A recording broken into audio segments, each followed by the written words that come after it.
Welcome to Bronyville. This is Bronyville episode number 63, recorded on July 14th, 2012. That was not in the doc. I am your host, Apple Cider. Thank you for joining us this week. Thank you, everyone in the stream, for joining us over at justin.tv/Bronyville podcast. Great to have you guys in with us today. We have a awesome show. As always, I have my great and gracious co-host, Chef Sandy there. Hello, Chefers. Hello, hello. How are you, sir? It has been a magical weekend. How was Evo? Oh, it was great. It was great. I got to see lots of people play lots of video games. You did. Cool. And then you and JJ were just both on top of it, of just like, oh my god, oh no, oh my god. This guy got eliminated. Oh my god. Oh no, I wanted him to keep going. And then, yeah. Korea totally dominated this year. So not only are they the best at StarCraft, they're also like the best at 3 or 4 fighting games. Blast. They are a nation of game players. They have defeated us horrible Americans. They are the new Japan. What? Yeah. What? You're implying that beating Americans is hard. Yeah. I think. Well, we're the best country in the world, sir. Come on.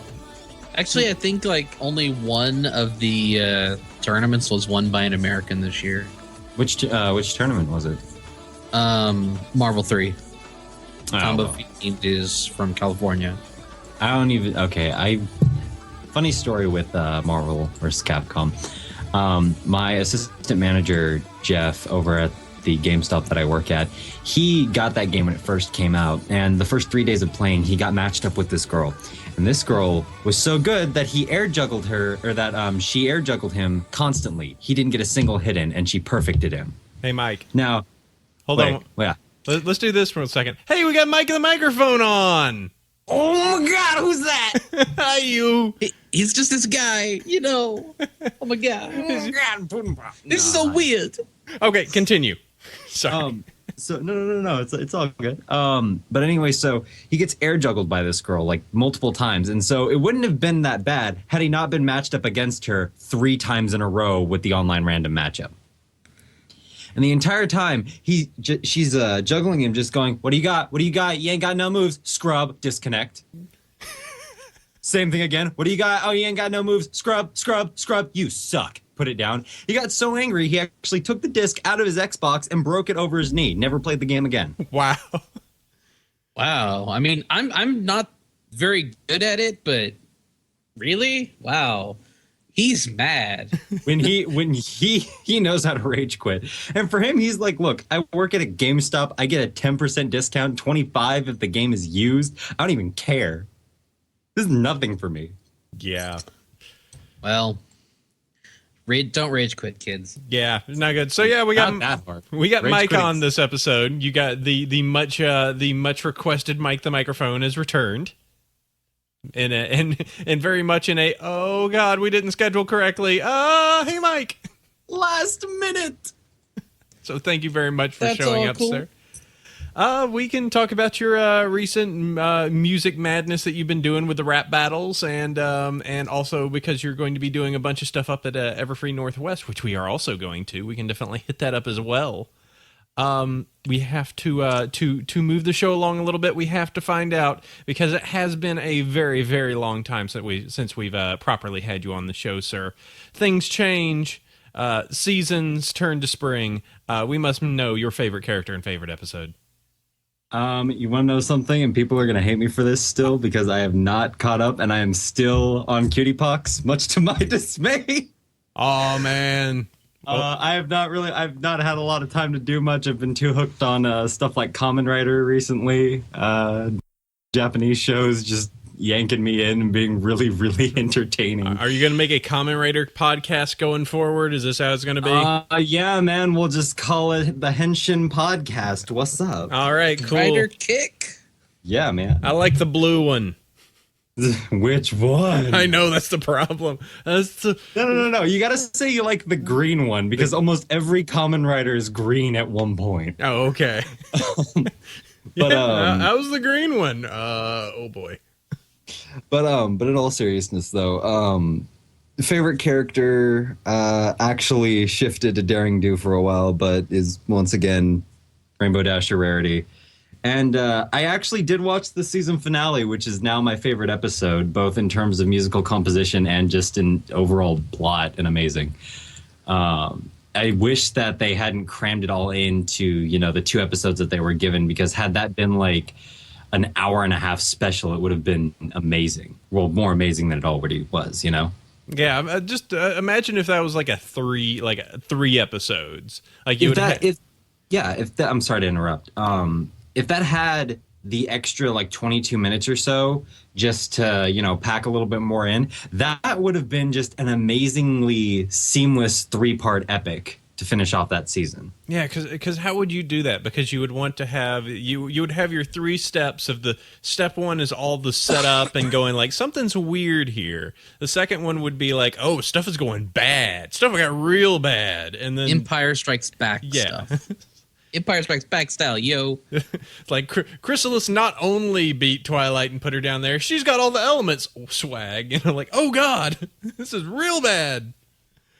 And then the finale. Yeah, that would be interesting if they extended the whole like part where it ended with the part where Chrysalis reigned, and they had like a proper coming back to power where it wasn't just like, I'm going to degoo your hooves. All right, go fix things. Yeah, like if you had the whole, they're defeated. They have that moment of weakness where they have to fall back and, replan everything. Mm-hmm. I mean, that would have been amazing. But again, I mean, it was still an utterly fantastic way to finish off the series. Yeah, not the series, but the season. Sorry. Yeah, that was a great ending to the season. So yes.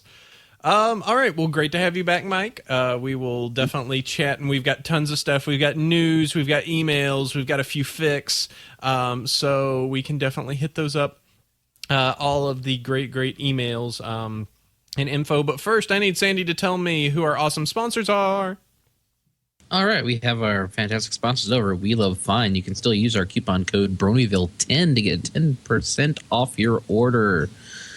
And they have, as always, new stuff. They've got quite a few of these, like Raver Shy and Pony Step and some more vinyl scratch shirts. So it's like,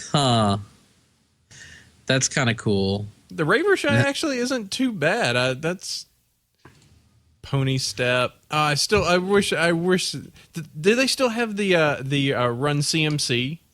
Was that ever? I think so. Oh, the Run CMC was such a good like. Oh, they do have something along that lines. Yeah, nice. I also like the vinyl repeat one. It's like the Dead Mouse, except it's DJ Pone 3. So yes, coupon code Bronyville10. Save yourself a little bit of money. Also, say hi to our good friend Pix Kitties, who's now an official artist. Yay. And also remember that right now they're having a My Favorite Pony design contest with the actual VAs of said ponies actually doing the judging. Right now, the one they're touting is the Fluttershy My Favorite Pony one with the guest judge Andrea Libman. And they have 94 designs in that right now, which you can go check out, view the designs, rate them, and, see if you can find a pony shirt you like with the most yellow of the ponies. All right. And I didn't see the email from Ruckus Media. Yeah, I didn't see anything back from them. So hey, we're gonna talk about Free Northwest then. That works. It's coming up in like a month. Oh my god, we're gonna be there. It's gonna be crazy. And Pix Kitties is going now. Woohoo! She's like this VIP now because she's cool. Cool. And yeah, all the other like Brian Brushwood, Andrew WK, and Tara Strong. That's not Everfree, dude. Oh, sorry, that's the other one. Which is the other convention? Yes, Canterlot Gardens. Getting derpitied. Yes, Cadillac Gardens is coming up. It's in September, and it is September 28th through the 30th, 2012 in Strongsville, Ohio. They just added Nicole Oliver as a guest. They just added Camaraderie is Supernatural. So Camaraderie is Supernatural. It's not often that I... like, they do another one of the edit YouTubes. It's an abridged series. Okay. Yes. I was not aware. Yes, actually, I think I remember them a little bit before the Friendship is Witchcraft. They were April 1st, 2011, so they have been around for a year. Yep. Okay, so that is our wonderful, wonderful sponsors. So go check them out. Yeah. They are super cool. We're still not listed on their community guests. What the heck? I'll figure that out. Anyway, all right, so it's news time. We need to talk about what's been going on in this crazy fandom. And with San Diego Comic-Con, there's certainly been a lot that's been going around. So, but first, Sandy Pony, I need to know what's been the news this week. Well, it has been crazy. There is all sorts of awesome announcements and show-related news. That little bit of that hit of Pony that we've needed to keep us going through the summer, I think. So we got, first of all, IDW, one of my favorite comics publishers, is doing a My Little Pony Friendship is Magic comic book by Katie Cook and Andy Price, both of which are self-admitted bronies and fans of the show. So the art looks really cute. The person's been doing a lot of studies for it, and wow, they're actually going to be doing a kid's comic book, but it's also going to have a little bit of stuff in there for us, I'm sure. Be sure to support that once it comes out. It's going to come out in November. And we do have a link to it. What do you think of the art style? It looks fairly show accurate, but it has enough differentiation that it looks, you can tell that it's not done by the same people. I don't know. It has its own. It has a definite comic quality to it. It's not trying to be a one-to-one play on the show. It's definitely much more. It has a lot more gradient to it. Which and it's also not a comic made of their pre-existing vectors. Thank goodness. Yep. Just based on the second comic sheet, it looks like it's. It's going to be mostly along the lines of the stuff that you would see from a young kid's comic. They have a whole area where they explain the eyes down at the bottom, and the way that they do some of the designs. I find it funny that that as part of it they have sick Philomena in one of the pictures, just gacking right there. Yep. So that is exciting, and I'll have to add that to my pull list. I was completely I went to IDW and went, where do I go ahead and just subscribe to this? I need it mailed to me. Send me the pony. So the next thing on the list here is one of the saddest things. It really is. It's a picture from JJ, from John Hoseko, the man who's manly enough to have two versions of the letter J in his name. It's a poster featuring the SDCC 2012 exclusive pony, which isn't given a name, but we all know what it is. Yay. There's a little note that says, "All gone, no more, not even tomorrow." Sold face. Out on day one. I wonder why. Jeez. There was a great picture that someone had that had the whole sheet of all the things that they were selling for that day, and it had Transformers, G.I. Joe, all these things, and all of them were in stock, and then just simply pony out of stock. Everything was still there, and it immediately sold out. Yep. Everybody wants their thing, and thankfully the guy who I knew was going to SDCC was able to get me one. I hope my guy did. I don't know. I'm scared. Yeah, it's one of those things that he was very lucky to get them. You got me one, right, Sandy? No. I'm sorry. He was only able to get 3. One's for him, one's for Inky, and one's for me. All right, that's fine. That was one of the things that came out of that the most is just like, yeah, it went like wildfire. And the whole setup, like like if you saw any of the screens of like the setup for that they had for it, it looked like it was like right in the center because it's like, oh yeah, Spider-Man's over here and Marvel's over here and My Little Ponies are right here. It was, and that massive, mega huge derpy that they made. yes. I'm surprised nobody tried to buy that. Oh, I'm sure people have been like, I'll give you $1,000 for that. And they're like, nope. They're going like, we know we can eBay this for more. Come on. It's like, you see this thing? This is like platinum coated gold. Or you can't have it. This is gold-plated latinum, It's like a rare mineral sandwich. You have a nice outer layer of platinum with an interior of 24 karat gold and a nice soft diamond center. Yes. So. And you can't have it. No, I want it. I want all the pony. All right, so we had that. So yeah, the derpy, as we expected, was going to go like mad, like wildfire. So and of course, there's going to be the scalpers that put them up for like $60-$80 on eBay. I tell you what, those jerks. I will go check right now because I'm sure they're already there. Go ahead and hit the next one, Sandy. I'll take a look. All right, so spoiler alert, we're going to talk about Season 3 info. If this burns your ears and you don't want to hear it, run away now. Yeah. I'll give you 5 seconds to pause it. Fast forward a little bit, and by the way, 11 bids, $35. Yeah. All right. So, 0 bids, buy it now, 170. Really? Yep. Sweet Celestia, I know. So, continue. All right. Moving on. Season 3 Spike ends Twilight Song for Comic-Con. Oh my god, it's San Diego Comic-Con, and there is lots of Season 3 information that has been released.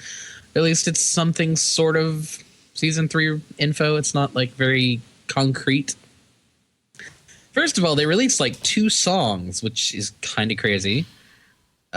Starry is leaving because she hates spoiler. Run, Starry, run away.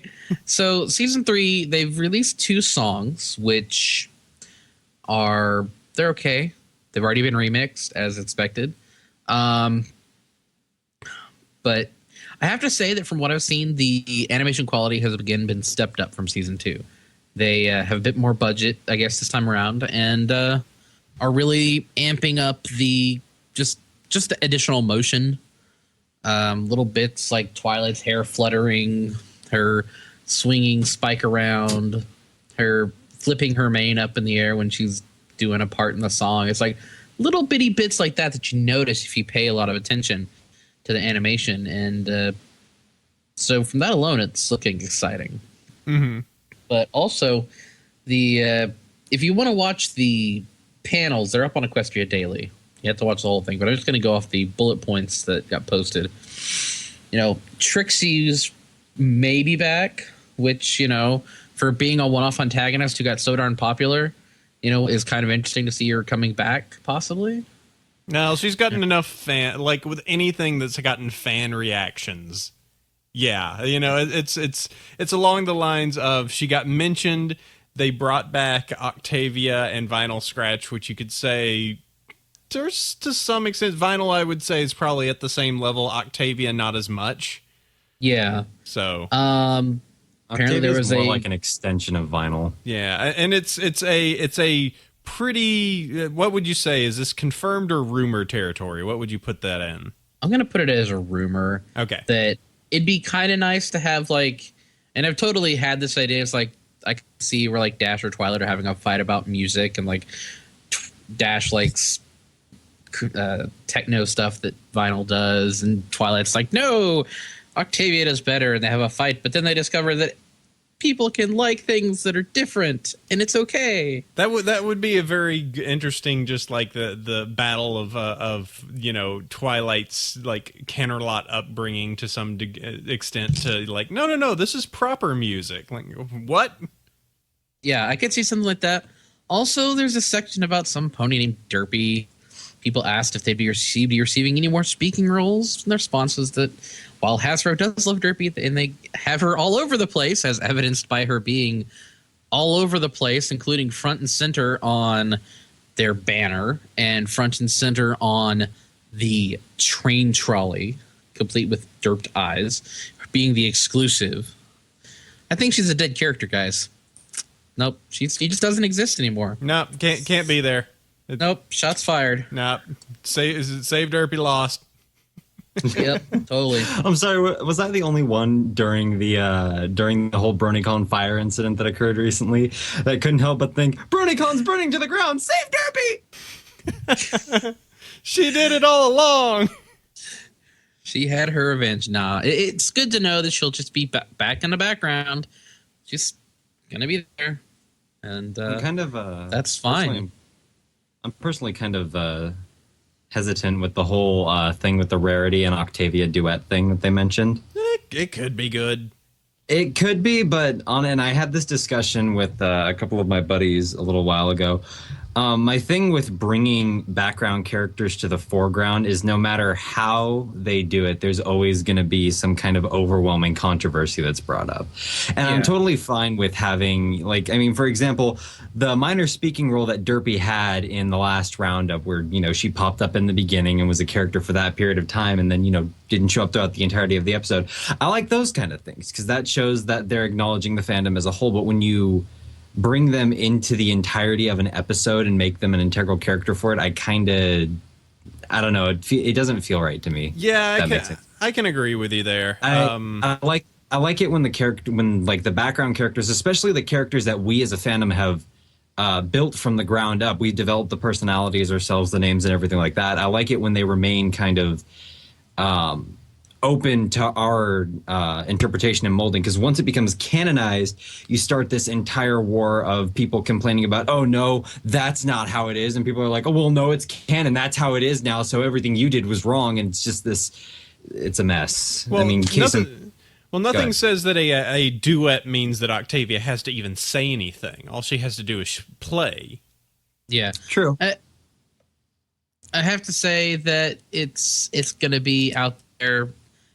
But I do agree, Mike. This is look, Vinyl Scratch. She lifted up her glasses. Holy crap, her eyes aren't red. What? What? Yeah, everybody. Yep. Oh. I remember the day of the finale, AJ put that up, and everybody was freaking out. No. It's because it's dark. It's because it's dark, right? No, dude, they're magenta. Just get over it. It's magenta. Jesus. The color complements pretty well. I mean, the red eyes were definitely very sharp and they made her pop a little bit more, but I mean, either way, it's still good color. It's fine. And it's however,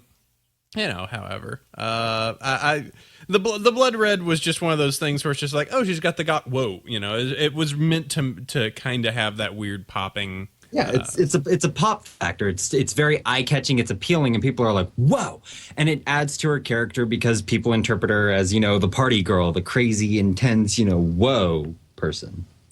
But again, it's just it's a minor thing, and getting all flustered over it's kind of silly. Moving on the list, Fluttershy may be turning into a dragon at some point during the series. I actually saw a fake synopsis somebody made in regards to that. It was interesting.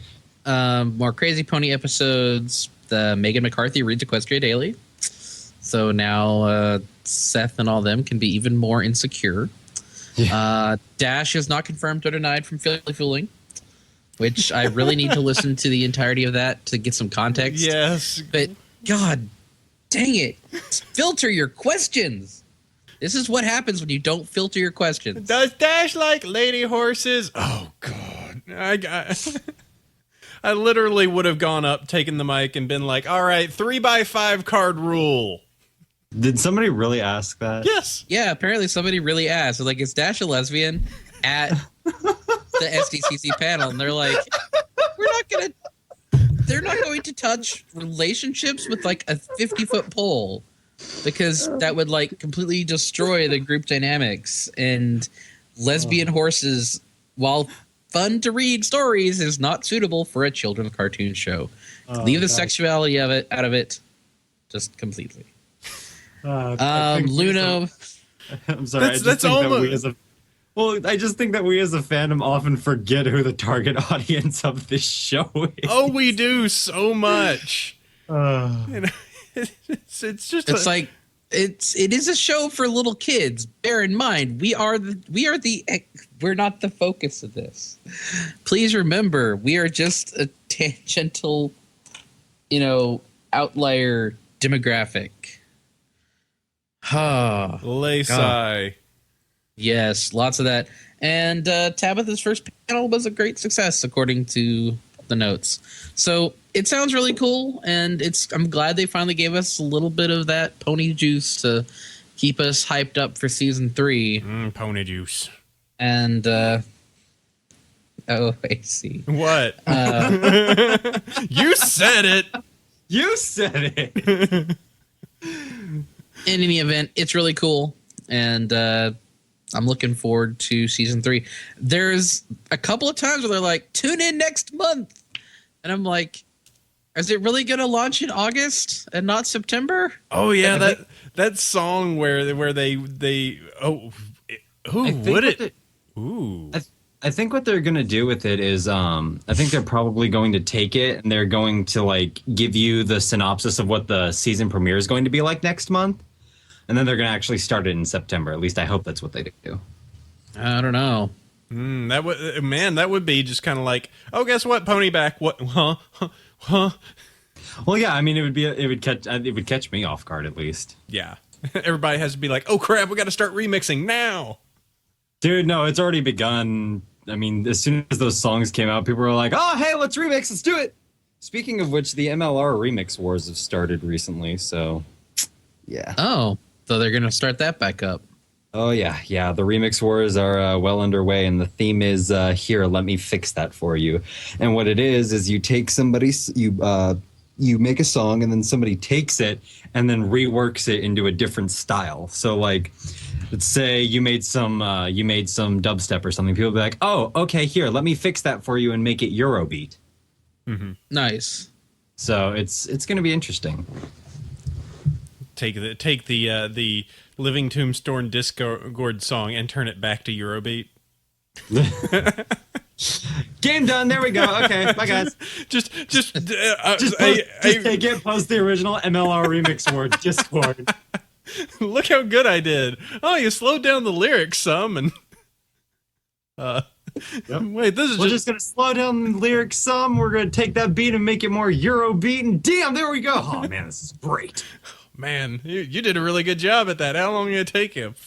Oh, How long did it take to download off of YouTube? I don't know.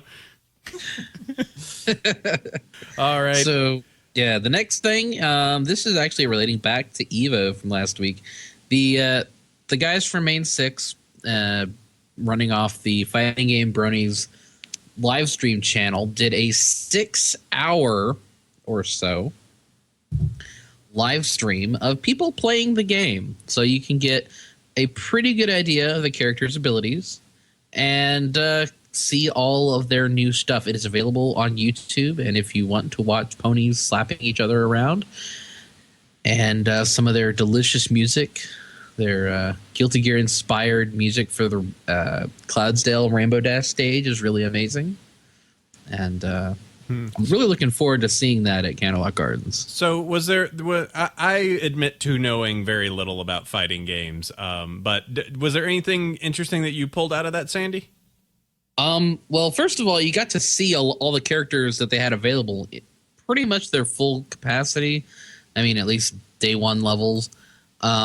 People did figure stuff out, how to use characters well. You got to see some really decent play with some of the characters. And it's basically a lot more than they've had out previously. So if you want to, see how Rarity does this and how she's similar to other characters, I took some notes and it was like, Applejack has these abilities from this character in this game and this ability from this game. Oh, look, Palette swaps in the chat. Hello, Palette. Palette! Yes. Sorry, Palette's my friend. The Pinkie Pie level 3, her hair deflates and she has a command grab where she squeezes the life out of you. Yeah. Oh, Jesus. Oh, no. I mean, I just watched a quick video of it, and I saw Applejack elbow dropping Pinkie, and then Pinkie throwing a whole bunch of pastries at Applejack and missing horribly. Yeah, the Pinkamena level 3 for her is kind of scary because it just does at least 40% damage. So she hugs the life out of you, and then her hair poofs back up. She feels better after hugging her friend to death. Yikes. I'm so scared right now. I'm not sure if I want to play this anymore. Yep. Yeah, I might actually have to say that's just like all the supers that we've seen thus far. Like they usually always show like the Twilight going Super Saiyan and using the giant beam. I'd be curious. I'm trying to remember what some of the other ones like. What's Applejack's or what's Applejack has a 2-stage ability. She has her bionic arm, Bionic Farm. Yep. Yeah, bionic farm, and then there you can do another command, and she does a second hit on it that does a bit more damage. That chews up a meter. She doesn't have a level 3. Pinky throws baked goods for her level 1, similar to Storm's Ice Storm. But then her level 3 is the Pinkamena Hug. Rarities is she has a gem eruption from the ground that comes out at a 45-degree angle. Yeah. And then her level 3 is she puts up she has a grab that she puts you in a corset and then kicks you across the screen. You know, when she was doing the super tight corset on Twilight in like episode 1 or 2. Yep. It's like that. Does ridiculous damage. And somebody's wondering if Dash has a rain boom. Dash and Fluttershy weren't available to play. Okay, there you go. Which was kind of disappointing, but I'm sure come Candlelight Gardens or some point near thereafter, they will be available. I would be shocked if Dash didn't have a rain boom. Like, yeah, that'll be like, that'll probably be your level 3. Yeah, just a flies off screen, bam. Yep, Probably wide area of effect. That way, it's hard to dodge. So it'll be like Phoenix Wright's level 3, where it's like a full screen hit, hits Fun everywhere fact. on screen. Fun fact about his character in Marvel vs. Capcom, actually. Did you know that he was supposed to have a, what is it, like a level 2 or level 3 super ultra or something like that, where he was supposed to yell objection and then the individual pieces of the word objection were supposed to hit him? Or hit the opponent? Nice. But the reason why they didn't put that in is because in the Japanese version, Nikiari is only 4 characters and the word objection is like 10. And so they weren't able to make it work properly. Yeah, a random number of hits coming from the Japanese or American versions. All right. Hello, Pony Kenobi. He just came into the chat and said hello. All right. Hello. And the last little bit is, hey, this Sakura is able for pre-order at Toys R Us. Ooh. So Yes. I'm going to have to get me one of them, but I will get them at the store because I don't feel like paying $16. Bad news. It's already sold out. Really? Already? Yes. If you go to Toys R Us, it goes pre-order now. Okay, so it looks like you can pre-order. I don't know what the updated is sold out from Derby Who's News. Let's see what that said. Well, they probably sold out their initial run, and then they will...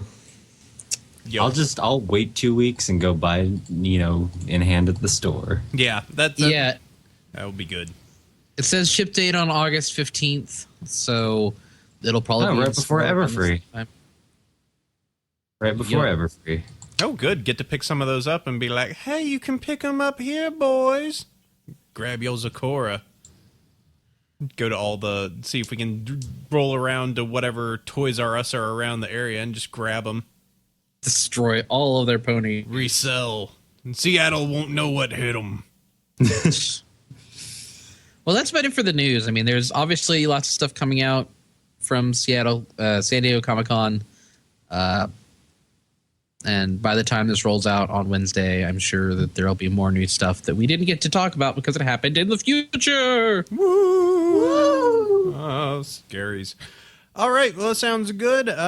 We definitely will have some more news coming along, and yeah, we got Everfree and everything coming up. So thank you, Sandy, there for the news info. So it's time for books. It's time to talk about all the craziness that you can read.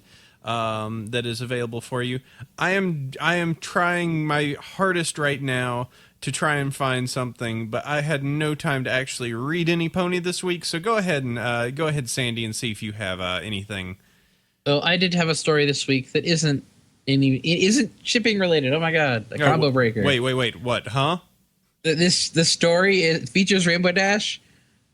Okay, but she's not a lesbian in this one. I know, right? Listen. No. You're breaking my brain here. This isn't how it works. It's Rainbow Dash and the Treasure of Canterlot by insert pen name, whom I think I've suggested fics of his in the past. Adventures of Daring Do become a thrilling reality as Rainbow Dash explores ancient ruins, battles sinister foes, and endures shameless cliches in search of a legendary artifact. And Scootaloo is short round. So think Temple of Doom. And it's pretty funny. And it's complete. Cool. Okay, tell you what, I just saw an update for one of mine.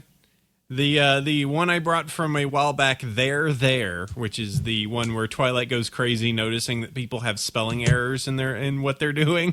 They have released a second one called That Certainly Went Well. So if you want to see more crazy Twilight going insane because somebody misused pronunciations, You can.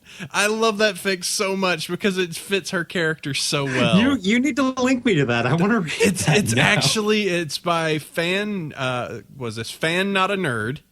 And the fic is simply called There. The first one is The Horror, Oh the Horror, and the second one that was released is That Certainly Went Well. The basis is something's hideously wrong in Ponyville, maybe in all of Equestria. Who knows how far this plague is spread? For all I know, it's affecting the entire world. Oh no, it's not a disease. This is far worse, and I'm the only one that can see it happening. I don't know how or why, but everyone in Equestria is becoming illiterate, except for me. They think I'm crazy, but something's going on. I must know it. Wow. Twilight thinking everyone is going crazy. So I will link that there,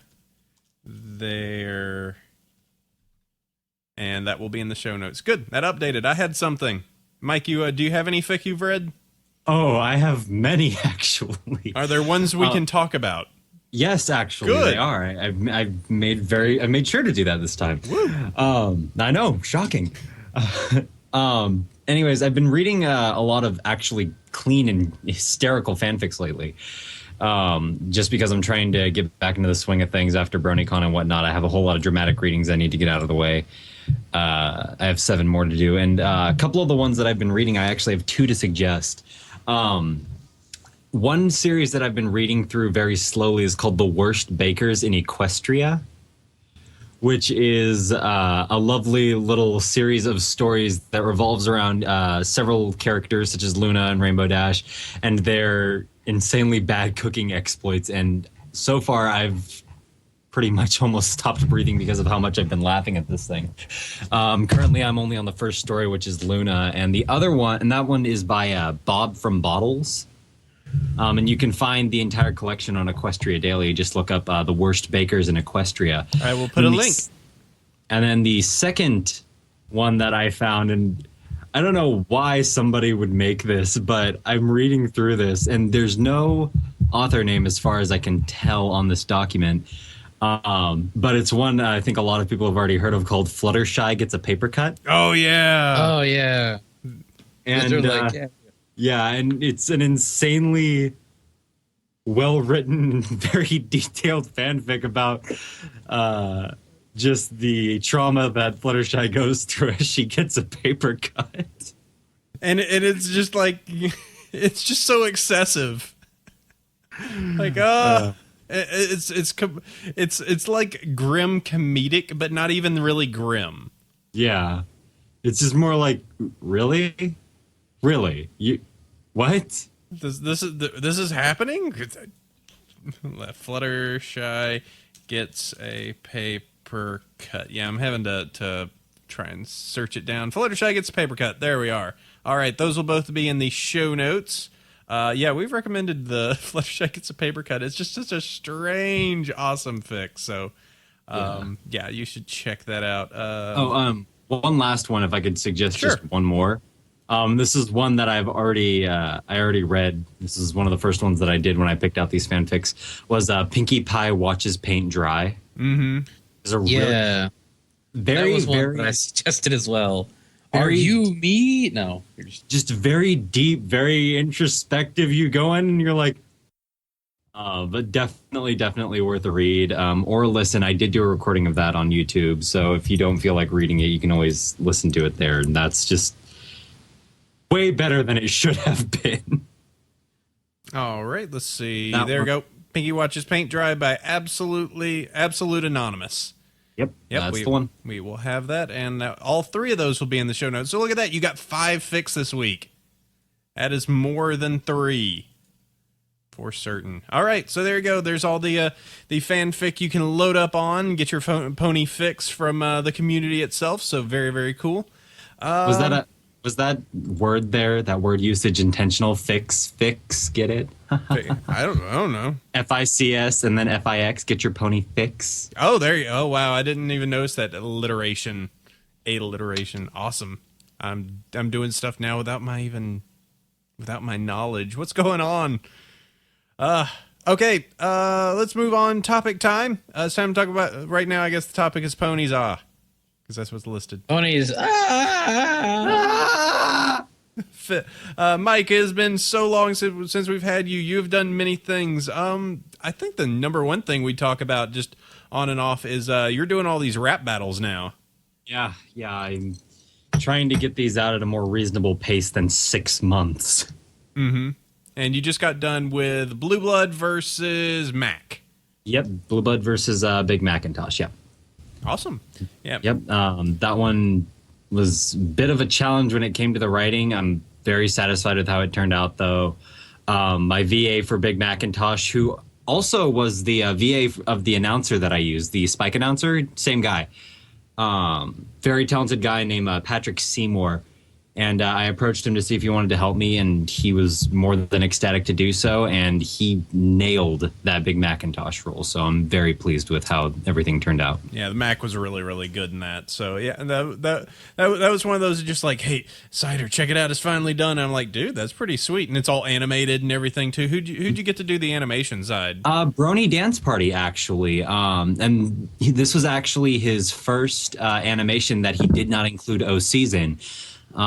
His buddy, a Blue Skittle, actually made the motion rigs that he uses for his animations, and then he uses a puppet rig which he puts over the rig that he's using to animate everything. And the process was really, really interesting, and I'm really satisfied with the product. And actually, what he does is Brony Dance Party puts a little Easter egg in each one of his videos, and if you look closely at the 1 minute and 1 second mark, if I can pull that up really quick. If you look on the back shelf, I'm a huge Gundam fan, and I have been since I was a kid. If you look on the back shelf, let me see if I can pull it up really quick. Sorry about this. About there. Did I miss it? Yeah. If you look very closely, 1 minute, 1 second, on the, where is it? Give me a minute. If you look very closely, top right-hand corner on the shelf, you'll see a very faint image of a white figure with a red dot on the middle. That's actually a Gundam head that he purposely put in there as a little Easter egg for myself. You used to make Gundams too? Yep, used to build the model kits, collect the action figures, did all that, and he threw that in there as a little, hey, Mike, look at this. And I'm like, oh, you crafty little devil. Yeah, I used to do that. That was pretty fun. Hey Mike, come over here. Let's build some Gundams. Dude, hey, I just won a Bandai contest where I'm getting 6 free master grade Gundams, so why not? Do it. Come on, we'll get some paints. Also, really quick, if I'm able to do this, do it. Since I haven't made the announcement video on who won yet, I'm just going to put it out here. Big Macintosh won by quite a hefty margin in the rap battle. If I can pull up the... Hello. Sorry, my computer is acting really junky today, and it's making me sad. No problem. Somebody wanted to tell you, Novus Duran Mundi said he liked your singing of Pinky's Brew. Thank you. Yeah, I did that actually on a whim. I was listening to the Russian Gypsy Jazz version of it. Oh, so and I just good. I just loved how swingy and bouncy it was. And I actually talked with Lennox while I was creating, and Lennox, the guy who did the original, and that man has the most beautifully rich tone in his voice when he sings. And he sings in English too. His English is okay, but he sent me a work in progress that he was doing. And it's amazing the way he's able to sing and sound so legitimate while singing in English. And I'm like, how do you do that? And he's just like, listen, the voice is just another instrument. All you need to do is know how to twerk it right, because I'm not listening to what they're saying. I'm just matching the tones and the syllables that they're putting out. And I'm like, that's freaking genius.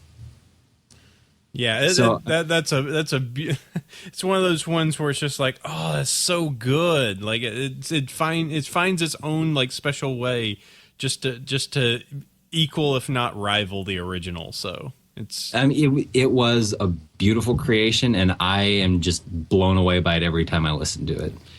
My friend Pedro blasts that constantly in his car because he has a Pony Mix CD. Palette Swap would like to know if you're going to do Gypsy Bard. I have heard it a few times. I might. I mean, I don't know what I'd do with it. At least not yet, anyways. I'm trying to focus on my album and everything. Although Gypsy Bard was really, really catchy too.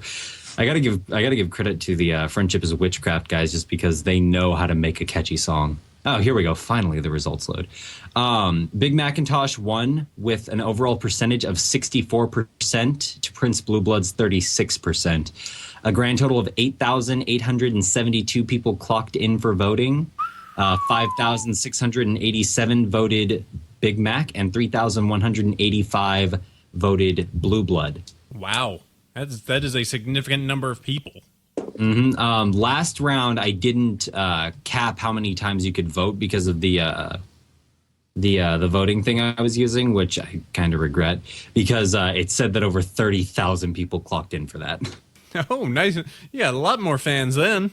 Oh, yeah, no. There was no double voting going on there. So, do you have any ideas or any plans for another one, a versus who? Several, actually. As I've said in the description of the second rap battle, I planned on doing what's called a community spotlight. And in this, I would take people from... I ended up taking people from the community themselves. I ran a couple ideas past some buddies of mine that I usually bounce them off of. And eventually we came to a good decision. And what the community spotlight is going to be is it's going to be Rob Cakerin, the guy who wrote My Little Dashie, versus Sergeant Sprinkles, the guy who wrote Cupcakes. Oh, boy. So a nice little bout of fanfic writers is what we got planned for right now. That sounds pretty crazy. Yeah. Mm-hmm. But in addition to that, I also have more actual canon pony battles planned out, and I will give a few here if you guys are interested. Shoot, go for it. All right, so I have 3 that I am going to give you. One of which is very up in the air due to the scarcity of finding a decent VA for this one, although I do actually have somebody who contacted me on YouTube who can do a pretty good impression, and so I'm probably going to talk to her and see if she'd be interested in doing this. But one of the ones that I've planned is this one was suggested by a lot of people. It's Zecora versus Iron Will. Okay. Which will be interesting just because we need to kind of just grind out some lyrics for that one. Need to figure out what kind of material we have to work with, just because they're both very very hard to write for characters in terms of material. And then one of the other ones I have planned is actually Celestia versus Nightmare Moon. But the only reason I'm accepting that one is because of a suggestion that my friend Davin gave me. And he said, instead of it being, when Nightmare Moon returns, why not set it 1,000 years in the past? Mm-hmm. And I'm like, ooh, that has potential. It does have some potential, that you do kind of know in the idea that Celestia's going to bump her to the moon, but you could always just you could play with that a bit. That actually could be really fun. No, and it will, just because he's been throwing suggestions at me for this left and right, and every single one he's been hitting me with has just been brilliant on his part, and I'm just like, yes, thank you, God, yes. And then finally, just because I know a lot of people are anxious for this one, and I said this in the video, but it got drowned out in comments rather quickly. one of the last ones I am doing, and this will be the one immediately after the community spotlight, is going to be Pinkie Pie versus Gilda. Ooh, Yes, okay. that's a grudge match. Yeah, it's also going to be a repeat of Blue Blood versus Big Mac in terms of voting. Probably. Yeah. I mean, and here's the thing, is that I'm fine with that, personally.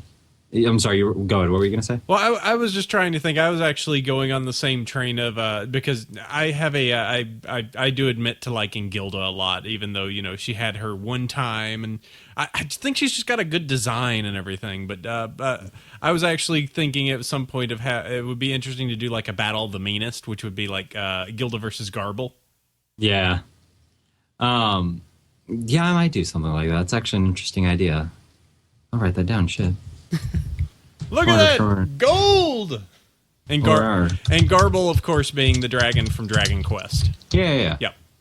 Well, so they never actually said his name during the show, so people yeah. So. But yeah, the thing is that going into the second rap battle, especially with the matchup that I chose, I knew there was going to be some heavy bias in terms of who would win, just because Big Mac is more universally liked in this fandom than Blue Blood is. And people generally like to base their opinions of a character not off how they perform in this rap battle, but how they behave in the show. And that's fine. People are well within their rights to vote for their favorite. And so when the final results came in and I was watching it, at first it started off as like a landslide victory for Big Mac. I think the polls within the first 1,000 votes were like 800 votes Mac, 200 Blue Blood. And then suddenly it evened out and Blue Blood actually took the lead for a while and was leading 52 to 48%. And then as the voting days drew to a close, Big Mac, pulled ahead and just slam dunked it and took the win. Mm-hmm. That's cool. I'm interested to see what else we've got going down in these battles. They seem like as long as you can try, it's always going to be a balancing act of trying to figure out, how if you do something where it's like Twilight versus Trixie, it could be all right, but Twilight's going to probably take it away. Yeah, and I think the issue, but like here's the thing though, is you have people like Trixie who established this ridiculously large fan base, and that one actually came down to the wire at the last minute too. I think it was determined by like 5% maybe. Mm-hmm. So it was by no means a match that was won handily by Twilight or Trixie. So that was a very, very, very close match. And the issue that you're going to run into is just balancing out fan bases, because you have all these people who are like, do Fluttershy versus Gilda, do this versus that. And a lot of the issues that I have with the suggestions is just you have a lot of suggestions revolving around stuff that has occurred in show. You have people who are like, do Mare-Do-Well versus Rainbow Dash, or do Applejack versus Rarity. And I don't really like the concept of doing those, mostly just because you have an entire episode for that kind of a thing. Mm-hmm. But they have that clash. I mean, a rap battle has potential, and I know that the guys who do epic rap battles of Pony do those kind of things. But I'm just like, I don't know. Yeah, everybody's just tossing you tons of things out here. They're all like, ooh, all the CMCs versus each other would be like, ooh, boy, that'd be hard to. Well, and again, you have to. One of the big things too that somebody ran past me, somebody was like, "Do Derpy versus Screwball," and I really liked that concept at first. I mean, absolutely adored it, because I'm like, it'll be a battle of nonsensical whatever. It'll just be blabbering back and forth, and it'll be hysterical. But then it occurred to me that even if I do that, Screwball doesn't have enough character. I mean, she had that one appearance. Yeah, she floated across the screen. Yeah, floated across the screen and then never heard from again. And when I write for these things, I like to try and derive both from canon and fanon when writing, because the issue with writing exclusively from fanon content is that you risk having a lot of hit and miss stabs at each other.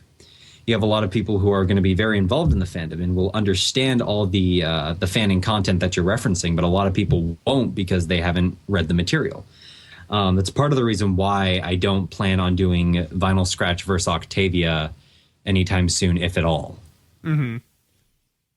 But hey, I mean, with season 3 around the corner and that whole Octavia and Rarity duet thing going on, that might change. So we'll play by ear and see what happens. Yeah, that works, dude. Let's see. Is there anything else that is on the plate or anything in particular you'd like to talk about? It said we did grab you on most of the points of just like, pony. Oh, double rainbow, actually. Oh, yeah. Actually, I think that's listed down here in my one cool thing. Yep. Double rainbow probo.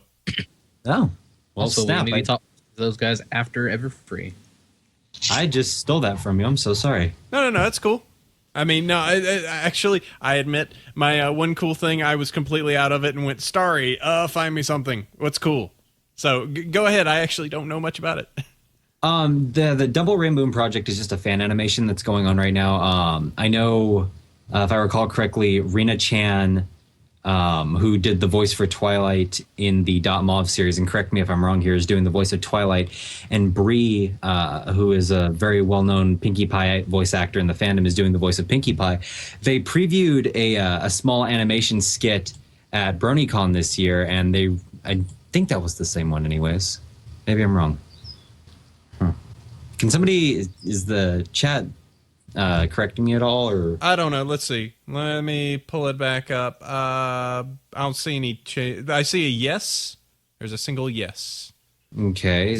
Okay. That is a correct. So there's Okay. I know they did a small animation preview at BronyCon this year, which was pretty funny. They did it at the small VA panel that Rena Chan, Bree, and the girl who did the vinyl scratch voice in Epic Web Time. Mm-hmm. All three of them were on a panel, and they did a little VA panel with what they do and what they hope to do in terms of voice acting. And they previewed that little animation skit, and then you have the actual one that they showed on EQD not too long ago. And honestly, the animation in it looks really, really good. I mean, I'm talking about as close to show animation as you're gonna get in terms of just how well this is done. Yeah. So, I mean, that's definitely looking to be one of the bigger projects, and I cannot wait to see what they do with it.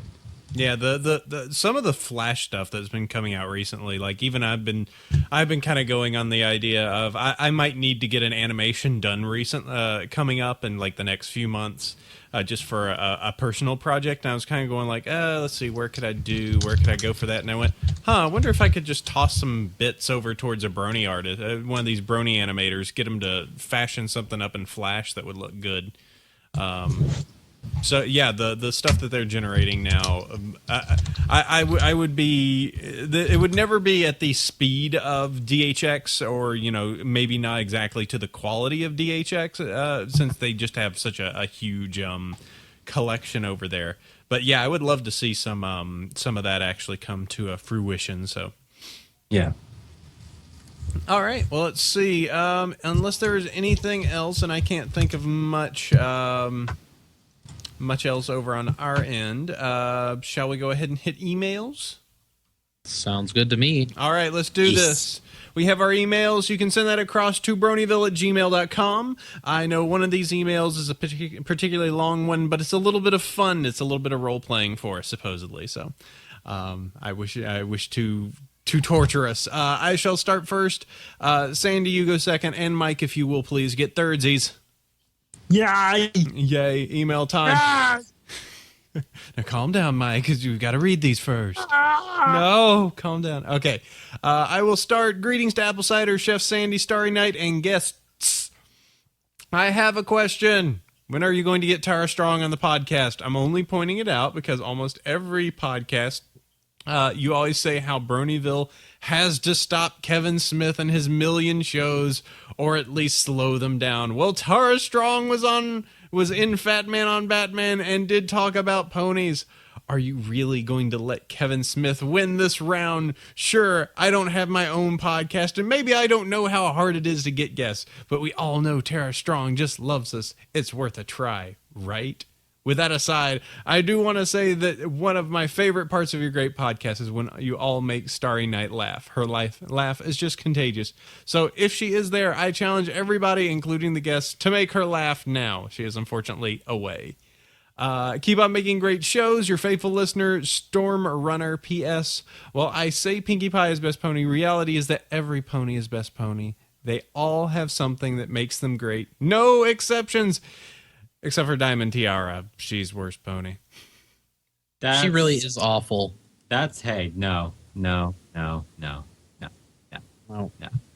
I'm going to argue that she is a good leader. She is the oh god, what was his name? The news head in Spider-Man.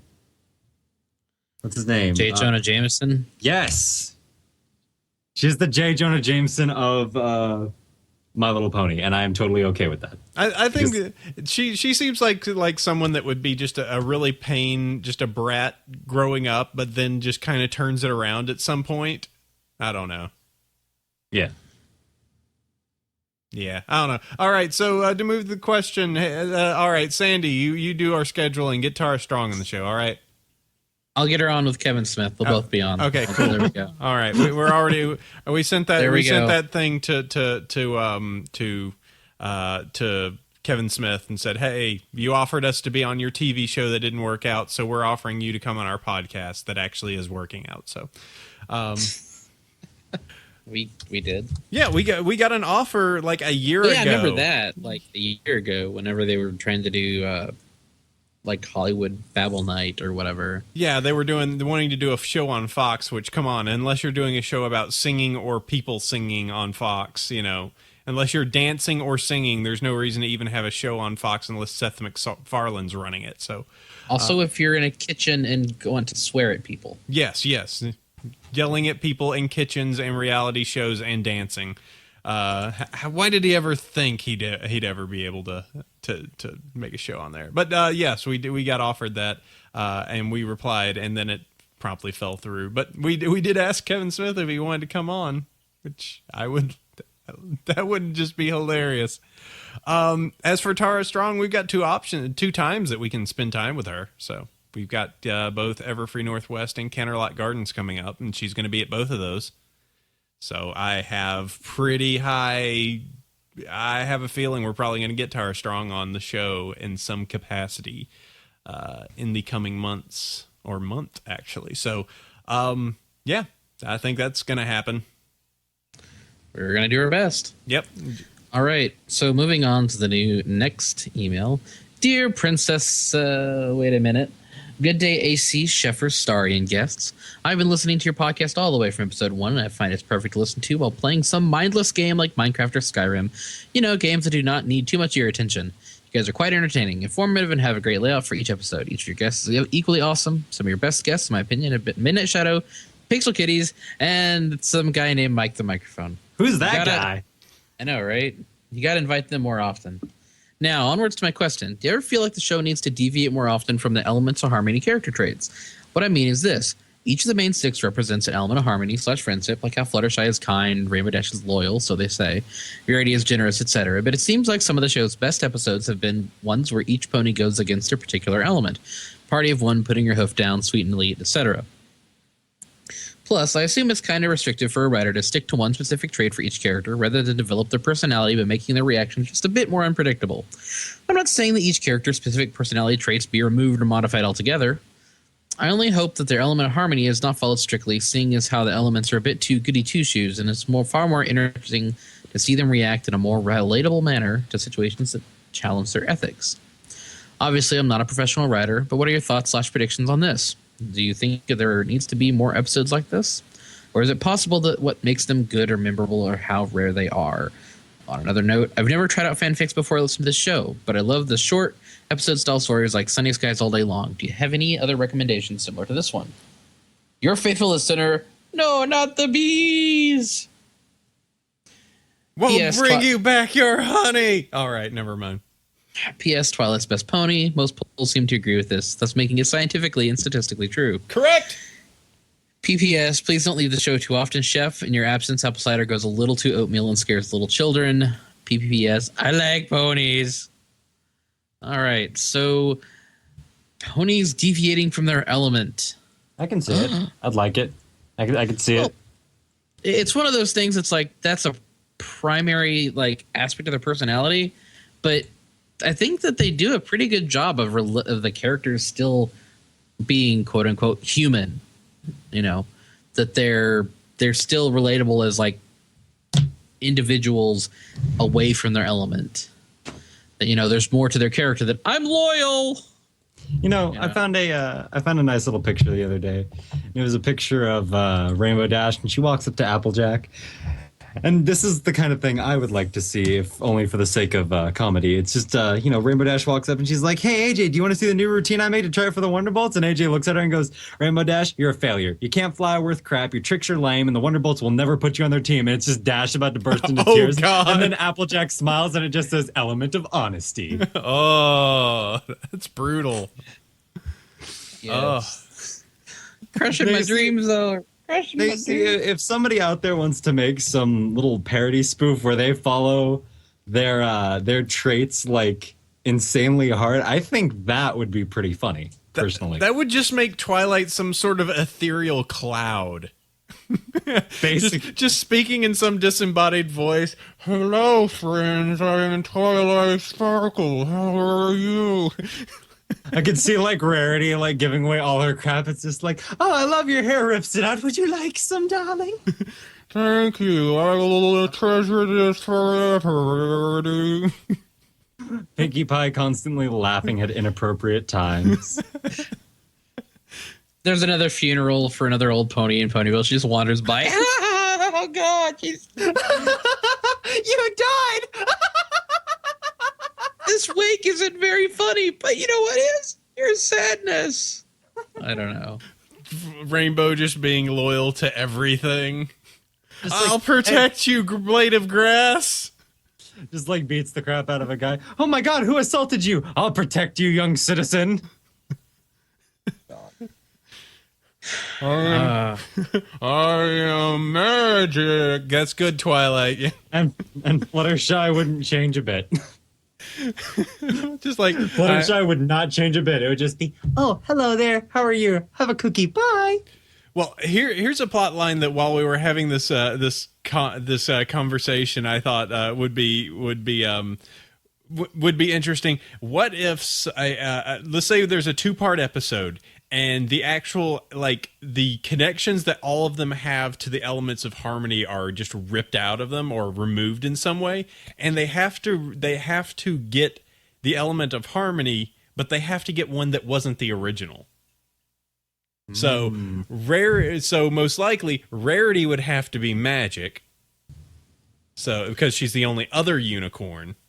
You know, you would have to play around with it a little bit, and they'd have to like explore the other aspects of their character. I think that could be really interesting. No, Pinkie could be the element of magic. She'd be like, "I'm a gypsy wizard." That could be true. There's a lot of like real interesting, crazy ways, because I could see Pinkie going the way of kindness, you know, in her own way. I could see, you know, there's a lot of like an element switch could be so interesting of just like, you know, we were these things, but this is not just what makes us. You know, we are these other aspects too. So, you know.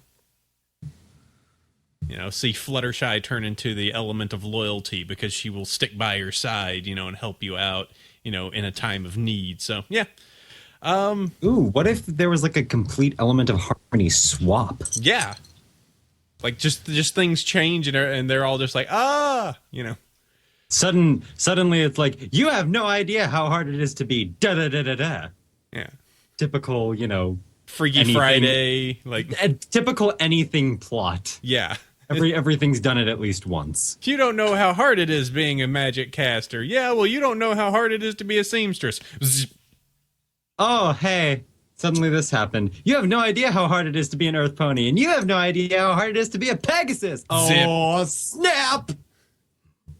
There you go. So yeah, that would be that very much could be. I think that would be a fun little Freaky Friday style. Just hey, there you go. There's a swap. You know, hey, Studio B, I'll email you my I'll email you my address so you can send me my check. Yeah, we keep some napkins around. Just make a quick scribble. We'll put it on the table for you. Well, no, we'll put it to the mail slot and leave it on the doorstep for you. It'll be under the mat. Kisses, Mike the microphone. God. But in all seriousness, I look forward to seeing what they do, and especially in developing the characters' personalities outside those traits, because what I have noticed is they've been exploring the characters as a whole in a really big way, and I love that to death. And at the same time, they've also been sticking true to that one defining character trait, which is, their element of harmony, and I rather like that. It's an interesting concept. Mm-hmm. As for the episode stories, the one I had today, the There, I think is a good episode style story. If you wanted to check that out, that it is very very much in that thread. Maybe Keeping Your Hooves on the Ground is a good one. That's where it covers the events after Cutie Mark Chronicles of Rainbow Dash just having no idea and just of all these things that are actually on the ground. She's pretty much stayed her whole life up in Cloudsdale, so she's like, oh god, a chipmunk, Yeah, that could be some good ones. I don't know if you guys got any other suggestions. Nope. Okay, let's move on. Mike, next email. Oh, sorry, hold on, let me pull that up. I'm reading a funny comic. Dear the awesome apple cider, oh dang it, what computer, what did you do? You guys moved it. Why did you move it while I was reading it? Aha. You're so rude. Here, Dear the awesome apple cider, the outstanding Chef Sandy, the elusive Starry Night, and amazing guests. I'll let you argue over whose title is the best. Fist off, I would like to thank you for reading my last email on the show in episode 36, and yes, I did get excited when you read it out loud. Like I said last time, your show is downright amazing. You are organized, well-informed, hilarious, and always bring on cool people. I would like to respond to Apple Cider when he responded to my email in episode 36. I know it's been so long.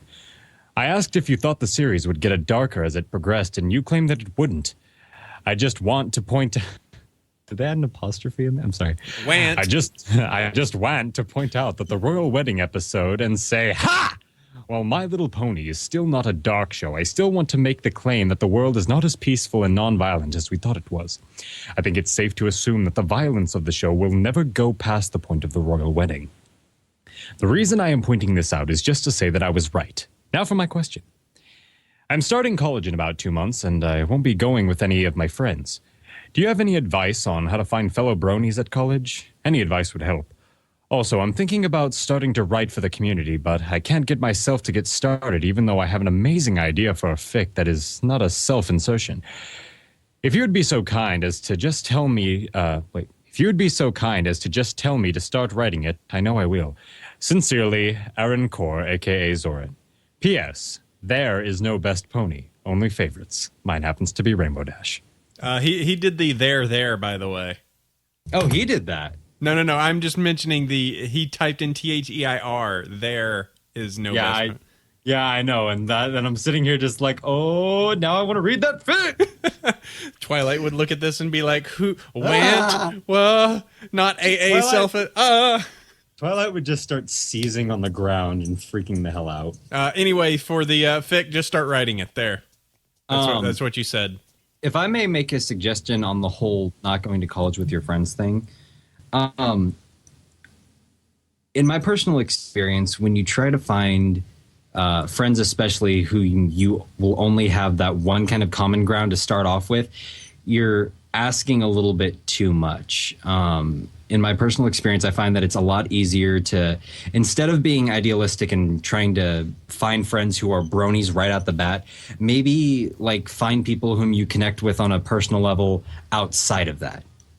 Like, maybe you find somebody who has the same, animation interests as you, or music interest, or video game interests, and then build from there. And then if they become interested in, say, My Little Pony, if they haven't already been exposed to it, then go ahead and give it to them. The last thing you want to do is throw that out there right from the get-go, because it's my personal opinion that information like that is a privilege, not something that you need to throw out at the very beginning. I notice a lot of people do that when it comes to like being homosexual too, and not to put those two on the same level, but it's a comparison nonetheless.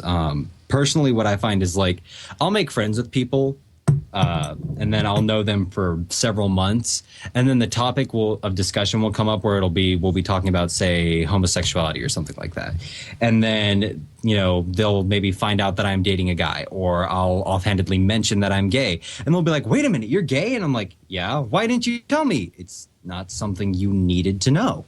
It doesn't define who you are. Exactly. What defines you as a person isn't what your interests are, it's who you are.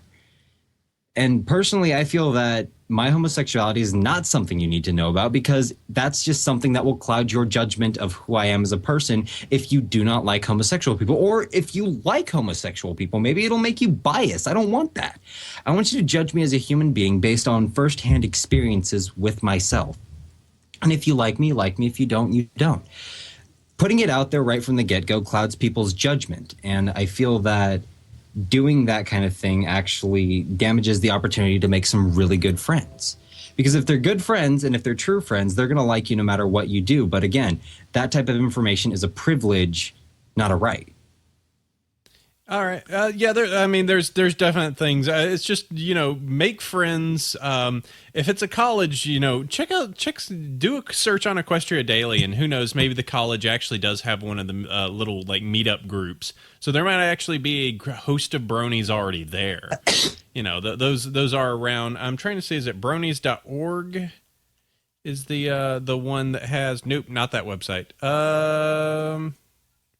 I think it's .com. .com, yeah. There, bronies.com, you can see if there's a group map that might be in your local area. There are stars all over the place, so those definitely you could go check, and if there's one in that general area you could use. But nothing is to say that if there isn't anything there, if you really want to like build something like that. I mean, you could even go as simple as like if you're at a dorm. And usually people put silly stuff on their door. Put a rainbow dash there or something. But, in conjunction with other stuff. Don't make it stealth. Right now at work, I actually changed my my desktop. So it's this really nice background, and it's like a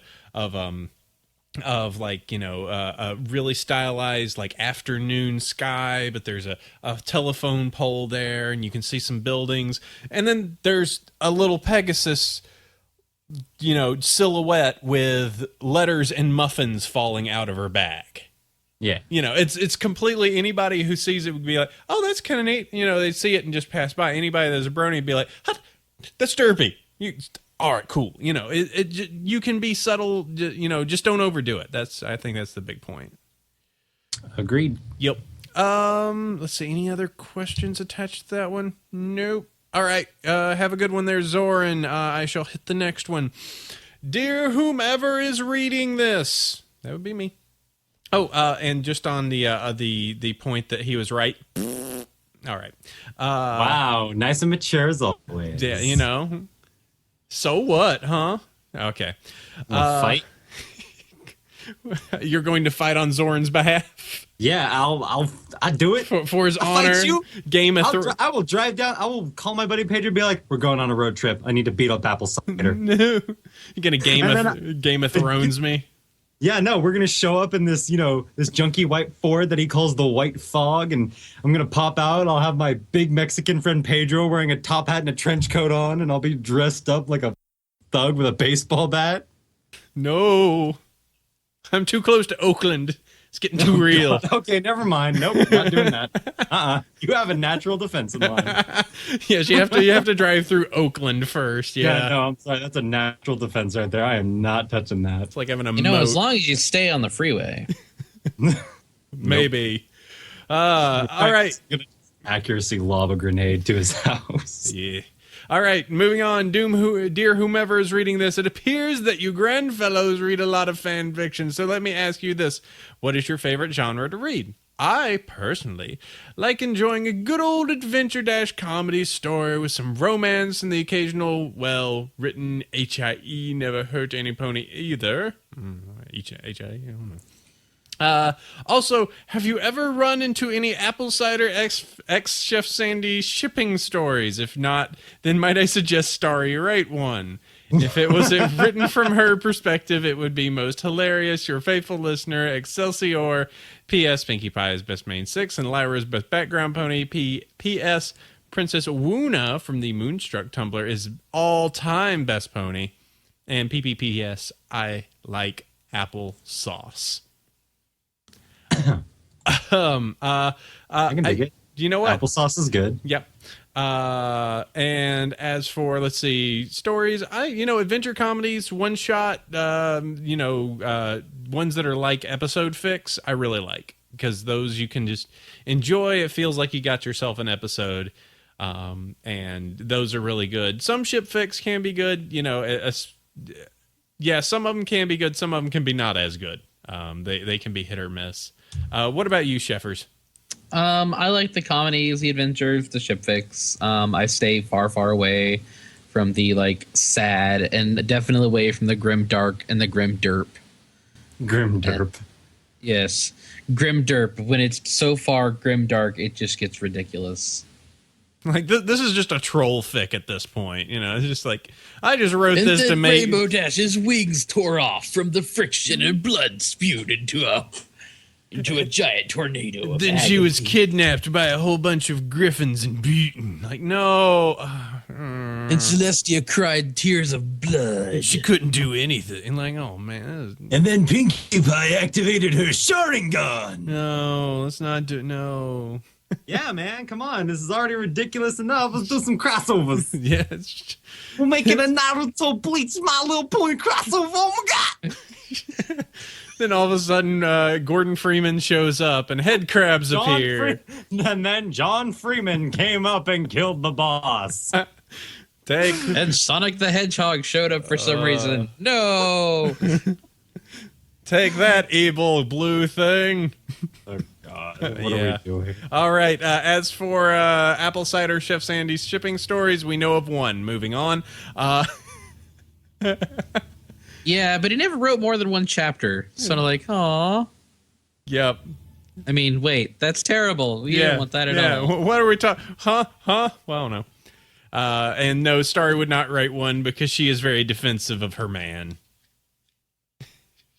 She doesn't even like fanfics to begin with, and you give her the idea to write a story where her boyfriend ends up being with his co-host. Yeah. Do it. All right. If she doesn't do it, I'll do it. All right, whatever. And everything will be horrendously out of character and everything. It'll be great. I'm always sad. It'll be 5-starred on DeviantArt, and there's nothing you can do to stop it. No, it'll hit the front page. All right, Sheffers. All right, so dear Apple Cider, Chef Sandy, and whoever your wonderful guests are, I wish I could say I was your biggest fan, although I found the podcast back in February, so it may be unfair to others who have been listening from the beginning. I listen to you guys all the time and feel it's actually they're laughing with you. Anyhow, I'm an aspiring filmmaker, and I'm currently working on a web series called The Balance Project. I was messing around in my editing software, and I found an option for editing in 3D. Now, I think everyone knows that 3D itself is a gimmick for Hollywood to make more money, but it was fun to play around with. Then the thought popped into my head, wouldn't it be cool to convert an episode of MLP into 3D? And so I ended up doing just that to see how it would look. I gotta say, it actually came out better than I expected. It gives some more of a depth of field to it. Nothing too fancy. It does make you feel a little more immersed in the magic of the show, which is a nice touch. Now, this is definitely not something that's going to make you jump out of your seat, but it's fun to see. I was wondering what your thoughts on seeing your favorite episodes in 3D would be like, and which ones you'd actually like to see in 3D. It's not something I'd usually do, but hey, it's the summer. What the heck? Anyhow, thanks, and I love you guys to death. Sincerely, Connor Orr. Ooh, goodness. So Sonic Rain Boom. There's always... there's tons of good episodes that would be pretty cool in 3D. What do you guys think? Or go ahead. No, go. All you. I would say I would love it if it was one of those where it almost, I'd have to say it's almost South Parky, where you feel there are layers. Like, I don't want an actual, like, I feel these are actually 3D. I want them to still have some flatness to them.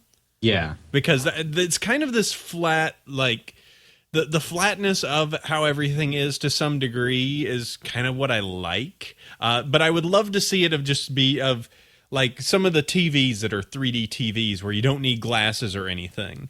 Oh, And you know what? You know what comes to mind actually thinking about that, the whole flatness thing? Mm-hmm. Now, stop me this sounds stupid, but Paper Mario comes to mind. Yeah, that would be great. Paper Mario. Yeah, paper pony style thing. I think because like my thing is I like the whole South Park layer idea, and I think an episode that might be able to translate really well into that would be what is it? Dragon Shy.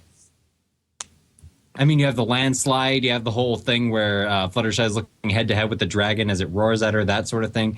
It just has a lot of potential to utilize that kind of thing. Mm-hmm. There's tons of stuff that they've done recently that they could do that with. I mean, you look at what was the one with Iron Will the the sort of Fluttershy one. Yeah, putting your hoof down. But like that one scene where she's sitting there alone and they do that 3D pan, but you could see like the depth of her there, and then the wall behind her, and then looking outside through the glass, and it would have that actual pan effect. That would be really cool for something that would be one of like the 3D TVs.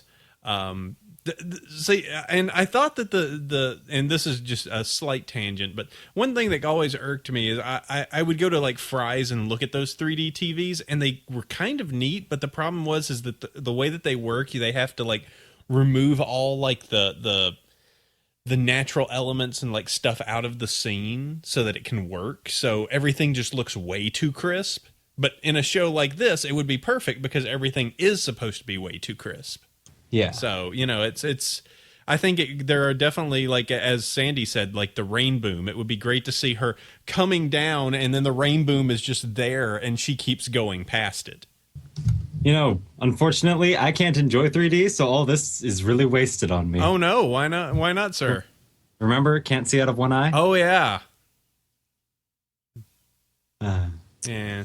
Still, though, I do like the South Park layer idea, and I'm thinking about like how that would look, just Rainbow Dash flying at your face when she does the rain boom, and then, yeah.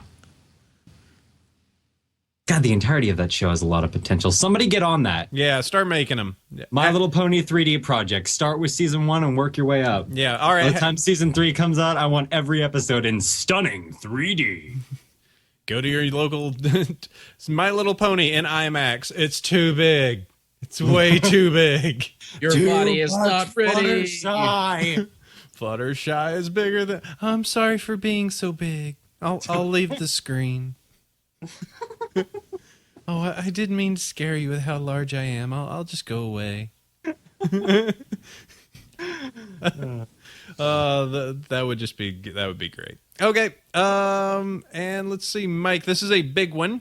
This is a sort of a strange one. Boy, Yes, I can do some voices for this one. As said, I wanted to do a strange one. I wanted to do a silly one. Here's the silly strange email.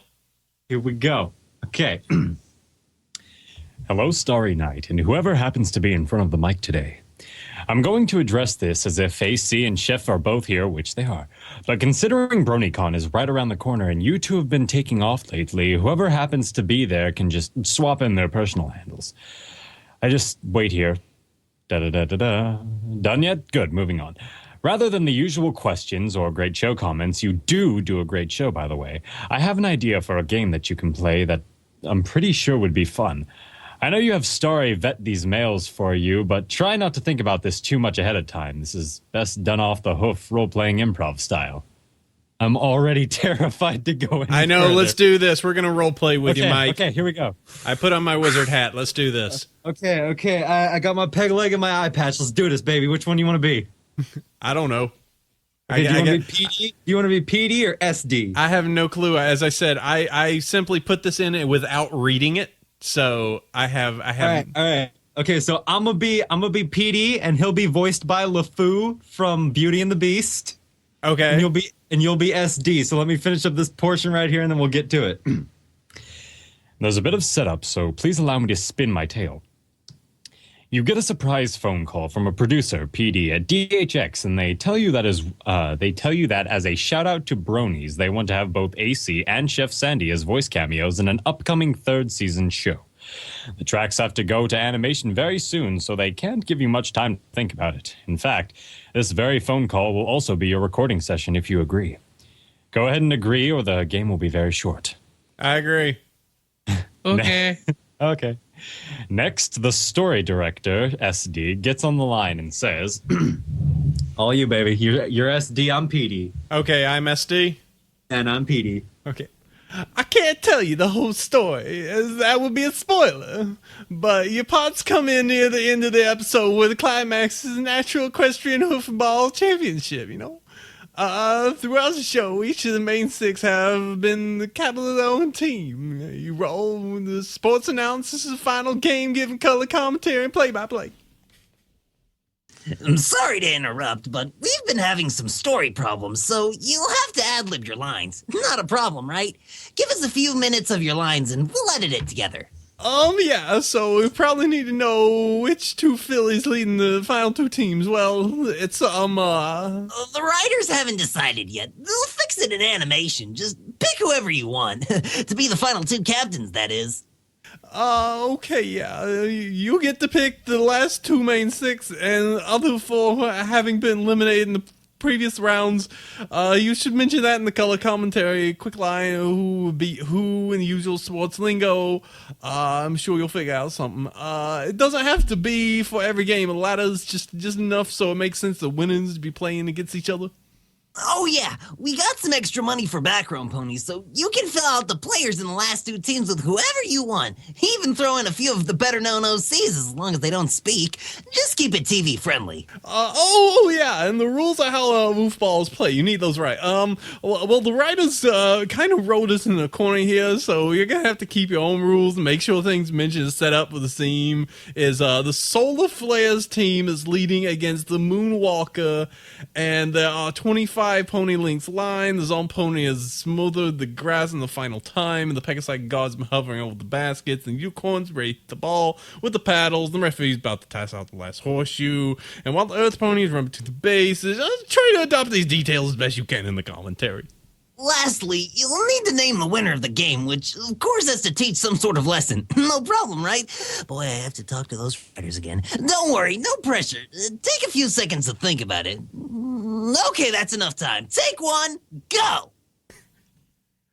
I think that was just fun doing that just as is. What the did I just read? I don't know. That seemed That like was amazing. I'm not even mad. That was amazing. that was just a silly email I wish to just simply read. Have fun, your loyal listener, Cosmo Stars. I love you. That was amazing. Yep, that was certainly very special. My bad Travolta. Hey, you know. Oh my God, check it out. I'm John Travolta. Oh my God, Sandy. Oh, It's so weird. Oh my god.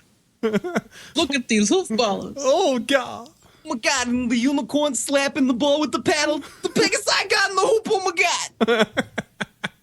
Oh man, the feathers are everywhere. Oh, the ponality. Ah. Hey, you know they call him the Grand Royale with cheese.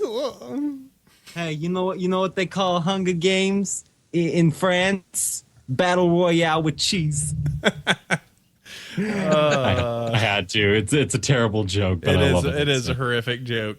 Yeah, I don't know how we would do that, but that I hope you enjoyed that as is Cosmo Stars, our little role play there. So that was much silly.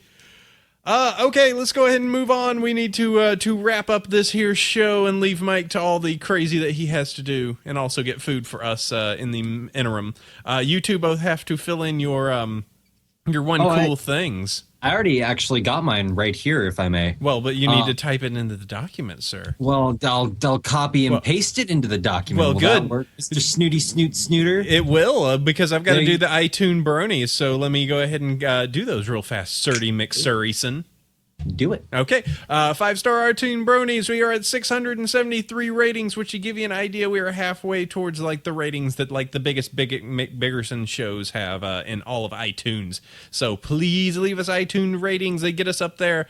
And come on, we got to stick it to Kevin Smith, like I said, but we can't leave any of those big NPR shows out of it too. We got to take them as well. Number one is the only option for Pony. I mean, really. Super awesome thanks to Rulsis, Frothy Mocha, Grim Iron Fist, Jogger568, Aaron Core, Silent Pony, Alberto Martinez, and Braden Long. Thank you very much for leaving us 5-star iTunes reviews. You can have your name read if you go on to iTunes and simply leave us a review, leave a written review, and we will see your name, and then we will say it on the show, particularly for the U.S. show, but we'll need to maybe in the future add some more of our awesome bronies from across the pond and other nationalities that are able to leave us reviews. No donators this week. As said, donations keep us going. We are going to be purchasing a large number of things coming up for Everfree Northwest for our crazy plans with the Equestria Daily, guys. So if you can find it somewhere within your heart and your pocketbook to help us out, please go over to the Bronyville page. Go over there to the donation box that is on the right and send us a few of your bits. And they will get us to conventions. They will get us new equipment that we can make to give you more podcasts and more awesome pony material. Go ahead. I was gonna say we need to get us a picture of Cider looking sad and holding up a bowl. Can I have some bits? It's just, I can make that a reality. Don't tempt me. will work for mixers. Will work for cheap beer. Just use the Hulk walking away song. Do, do, do, do. Now an 8-bit. We'll get Interrobang Pie to remix it for you. There you go. That'll work. All right, it's one cool thing territory. It's towards the end of the show, and we need to talk about the one really awesome cool thing that you need to check out this week, which will be super super awesome. And it's the one cool thing, the link that you should check out. Mike talked about it before. It's the Double Rainbow promo. It is a fanimation. The mixture of fan and animation for some really cool stuff that is coming out. I believe this is the same one that had the as I said, I haven't seen it yet because Starry put this in here, but that's the same one that we saw the stills for a while back, and they're finally getting closer on the animation. That's cool. So yes, you can go check that. That is in the show notes. The link here is for Equestria Daily. And it will take you over to the promo. Oh, yes, this is very nice. Okay, go check that out. That is my link for the Double Rainbow promo. Sandy Face. All right, mine is something a bit different. It is the Pon iPad contest from Gameloft. They are doing a sweepstakes where you can win yourself an iPad. I'm assuming an iPad 3. Engraved with My Little Pony characters of your choice or something on the back. The one they have showing has Rarity and Lily on the back, but hopefully you get to choose. But still, Rarity on an iPad. It's nice. You just enter your name, email, date of birth, and who's your favorite pony? Yeah, and I don't have an iPad. I kind of want to... It'll put my name in their database, but I kind of want it. I don't want to. I don't want to receive your newsletter. Yes, I agree to your rules. Time to put my name in. All right, you got me, Gameloft. Meh. This is a business thing I'm putting here. Let's see. I wonder if the eligibility has to be 13 years or older. Because, every 13-year-old needs an iPad when they're doing poorly in school. Let's see. If you work anywhere near Hasbro, you can't get this. I think we just got under the wire on that one. It's only one prize. One prize, one winner. There you go. Your message was sent successfully. This looks like something you could possibly... You hit enter and it just said, your message was sent. I think this is just sending out an email to their thing, so you could probably spam this pretty bad. Okay, so that's pretty cool. You can win yourself a custom iPad with ponies engraved on the back, which is pretty cool. I would have Scratch and... I think I'd have Scratch and Octavia on the back. That'd be my choice. I would have Rainbow Dash, Rainbow Dash, Rainbow Dash, Rainbow Dash, and probably Rainbow Dash on the back. Yeah, no, don't give me your iPad then. Ew. Best My Rainbow iPad is Dash. superior to your inferior background character. iPad, you're a terrible taking pony. You could have Rainbow Dash staring dreamily at Rainbow Dash. There's just a mirror exactly. there. Yeah, just put a big body mirror there, just here going, you are awesome. Did I ever tell you? Did I ever tell you how awesome you look and how cool you are? I You're like- love your mane. You're just the coolest. You are perfect for me. It's like I'm talking to myself. Oh God, I am. You always listen so well. Okay, that's pretty cool. So go check that out, the My Little Pony sweepstakes, and you can get yourself an iPad. So yeah, go check that. Mikey, what you have again? Okay, this is actually something I stumbled across about a month ago, and I've seen the progress on this animation, and I have to tell you, it looks really, really good. And it's it's sort of like a PMV, except it's all hand animated, and it's called Children of the Night by Spirito Web, and it's a Luna animation they made to where she's singing "Come Little Children" from Hocus Pocus. Mm-hmm. And it's very, very well thought out. I saw the progress animation not too long ago, because right now the video that I linked only has the sketch animation, and the progress that they've been making is astounding, and it looks absolutely gorgeous, and I cannot wait for this to come out. So I'm definitely looking forward to this. All right, super cool. I'll click that link a little bit later to see. So we got 2 animations in here today. Fans have been working hard. Okay, cool. And you know what? That brings us past the one cool thing. This brings us towards the end of the show. Dun, dun, dun. Time to go ahead and pack up. Gotta put all this equipment away and all the silliness. Does that mean I have to refold the futon? Yes. Damn it. Go back in the closet. Make sure that you pick up all those cans. Really, you kind of made a mess. Fine, gosh. God, you're like my mom. Thanks, Mom! All right, I want to thank Mike for coming over and spending some time with you. It's good to have you, man, and good to have the silly. Yeah, I love being on the show with you guys. It's great. Yeah, we bring you on more than you know what, Sandy, remove that block. We should have him on more than every 6 months. You should schedule better. I don't understand why we didn't have him around. Let's do it once every 5 months instead. Oh, I guess. Gosh. All right. So thank you very much, Mike. It was awesome as always to have you on bringing the silly. Absolutely. I'm really glad to be here, and this was definitely because I didn't have a lot to do today, and I'm actually really glad I stopped in. I had a lot of fun with you guys. Cool. I really always fun to have you on the show. It always makes things far more what was the term we were using pre-show? Lubricated. There you go. Lubricated. Yes. Yes. Sandy, thank you for as always bringing the thunder. I'm helping. Yay. Yay. Always nice to do more shows with you. It's like getting back in the routine. Yay. All right. And thank you to all you awesome fans, those in the Justin TV stream. Hello to you, waving. Always nice to have you guys on. To the listeners over on iTunes or however you are digesting these episodes, thank you as well. We always appreciate and love you guys because we keep you guys with all your emails and all of your enthusiasm keep us going on this. So if you'd like to find out more, you can go check out the website. That is bronyshow.com or bronyvillepodcast.com. You can send emails across to us at bronyville@gmail.com.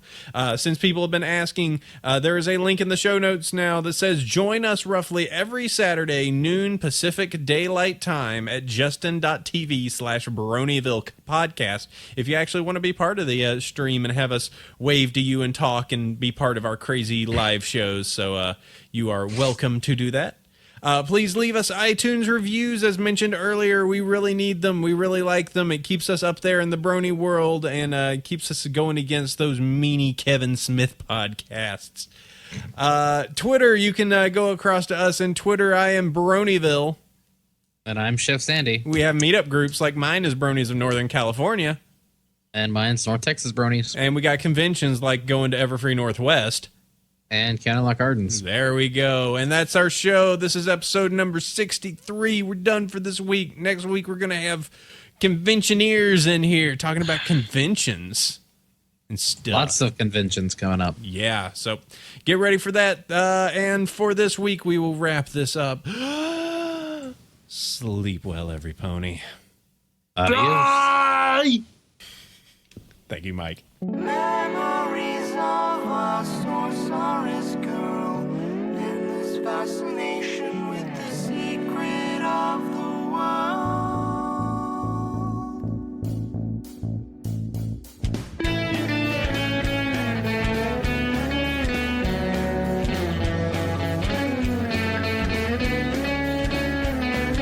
Many once spun awkwardly out of the ring. She was an anxious refrain.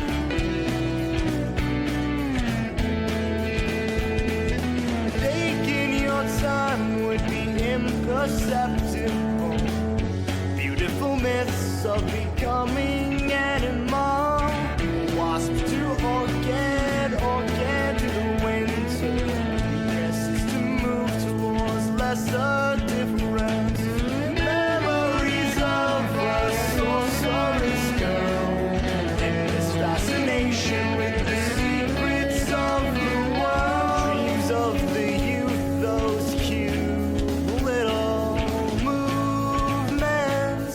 Darling, emit and combine particle signs that transform a body into flame. So tell me that this love is all we are. A simple story, this carousel. A little magic, a different kind of song. God bless the essence, just floating in the dark. It's how you taught us to conjure up. A little kindness to take inside. All will to power together, not apart. Just to the other, I'm truly modern. All that you are and all that you'll be is harmony. You're so silly. Oh, a kind voice, a gentle face, a friend who vanished without a trace, a blue body, an illusionist on stage. Knows which is which, can you stop a moment? What does ego mean by absolute spirit? So much love you are. Oh, this is the place for us. The place for us. The place we really love. Or learn to love. To join our separate lives. To seize and multiply. A disassembly line extracting from you. Comb your hair smooth. Your dress tied. Yup, smile for us. Take a look, take a breath, giddy up, smile for us. So much love you are. So tell me that this love is all we are. A simple story.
everyone, every flock, every pony, every pony.